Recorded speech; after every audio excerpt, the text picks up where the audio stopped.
Indonesia dan Singapura sepakat melakukan kerjasama di 3 sektor seperti zona industri berkelanjutan, penyimpanan karbon lintas batas, hingga ekspor listrik ke Singapura. Menteri SDM Bahlil Lahadalia menyatakan nota kesepahaman ekspor listrik ke Singapura sebesar 3,4 gigawatt akan dilakukan hingga tahun 2035. Kesepakatan tersebut dapat dieksekusi dengan syarat Singapura harus membangun kawasan industri energi baru terbarukan di Indonesia, khususnya di Kepulauan Riau. Untuk memenuhi permintaan ekspor listrik tersebut, Kementerian SDM akan membutuhkan 18,7 gigawatt produksi panel surya dan 35,7 gigawatt hour produksi baterai. Potensi investasi diprediksi mencapai 30 miliar hingga 50 miliar dolar Amerika Serikat untuk pembangkit panel surya dan 2,7 miliar dolar untuk manufaktur panel surya, serta battery energy storage system. Adapun potensi penambahan devisa per tahun sebesar 4 hingga 6 miliar dolar Amerika Serikat dan potensi tambahan lapangan kerja baru sebanyak 418.000 orang.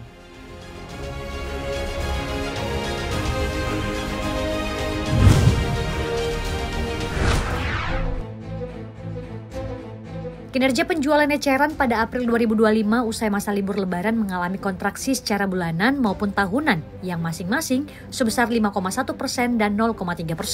Penurunan tersebut terjadi usai pada Maret 2025 mampu tumbuh hingga 5,5% secara bulanan dan 13,6% secara tahunan. Kepala Departemen Komunikasi Bank Indonesia Ramdan Denny Prakoso menyebut, penjualan tetap mendapat dukungan dari pertumbuhan di kelompok bahan bakar kendaraan bermotor yang tumbuh 3,1% secara bulanan. Namun, kelompok lainnya seperti subkelompok sandang terkontraksi 19,2% month to month dan perlengkapan rumah tangga lainnya turun 9,7%. Sementara itu untuk bulan Mei, kinerja penjualan eceran diperkirakan turun dari level 235,5 di April menjadi 234 di bulan Mei 2025. Penjualan eceran diprediksi terkontraksi 0,6% secara bulanan. Pada bulan Mei 2025, yang bertepatan dengan hari libur Waisak dan kenaikan Yesus Kristus, peningkatan hanya terjadi pada 2 kelompok pengeluaran, yaitu kelompok perlengkapan rumah tangga lainnya dan barang budaya serta rekreasi.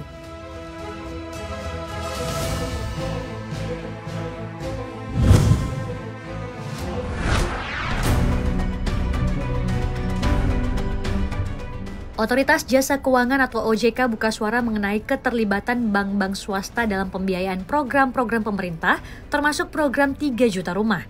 Kepala Eksekutif Pengawas Perbankan OJK Dian Ediana Raim menegaskan, dalam realisasinya aspek keberlanjutan program prioritas pemerintah tetap menjadi pertimbangan utama. Dian juga mengingatkan bahwa seluruh aktivitas pembiayaan bank menggunakan dana simpanan masyarakat. Oleh karena itu, OJK menyebut penyaluran kredit termasuk untuk sektor perumahan harus dilakukan secara hati-hati dan bertanggung jawab. Sebelumnya, Menteri BUMN Erick Thohir mengharapkan peran dari bank-bank swasta untuk mendukung program pemerintah tersebut. Menurutnya, program yang masif harus didukung. Bank BTN selaku bank yang berfokus pada pembiayaan perumahan telah ditunjuk menjalankan pembiayaan realisasi program perumahan 3 juta rumah per tahun itu. Tidak sendirian, bank plat merah itu bakal berbagi tugas dengan Bank BRI.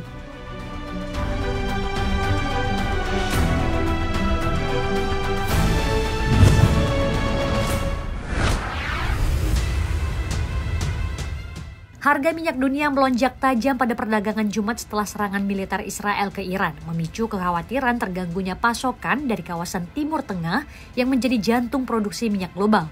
Harga minyak Brent kontrak Agustus 2025 sempat melesat 10,74% ke posisi $76,81 per barrel. Sementara itu, harga minyak jenis West Texas Intermediate atau WTI kontrak Juli 2025 meroket sempat naik 11,08% ke level $75,58. Namun, harga kedua emas hitam tersebut kembali jinak di kisaran $72 hingga $73 per barrel. Lonjakan ini menjadi yang tertinggi dalam lebih dari 2 bulan terakhir dan sekaligus menandai kebangkitan tajam dari tren turun selama Mei dan awal Juni lalu. Ketegangan geopolitik yang melibatkan 2 kekuatan besar di Timur Tengah langsung mengguncang pasar energi. Pasalnya, wilayah ini mencakup negara-negara produsen utama OPEC Plus seperti Iran, Irak, dan Arab Saudi yang secara kolektif menyumbang hampir sepertiga dari pasokan minyak global. Lonjakan harga minyak ini diperkirakan belum akan berhenti dalam jangka pendek, terutama jika konflik bereskalasi menjadi perang terbuka.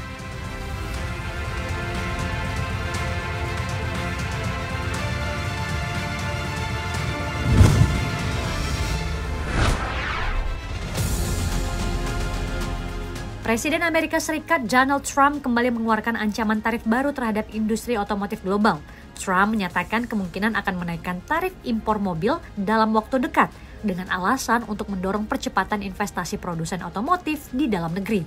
Pernyataan Trump ini menambah ketidakpastian bagi industri otomotif global yang saat ini sudah menghadapi tekanan biaya akibat kebijakan perdagangan proteksionis pemerintahannya. Produsen mobil selama ini telah melobi Gedung Putih untuk menurunkan tarif 25% yang diberlakukan terhadap kendaraan impor, khususnya dari negara-negara sekutu.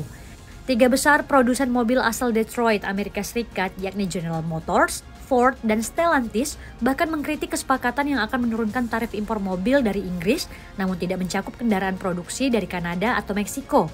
Ketidakseimbangan ini dianggap merugikan daya saing produsen yang memiliki jaringan produksi lintas negara.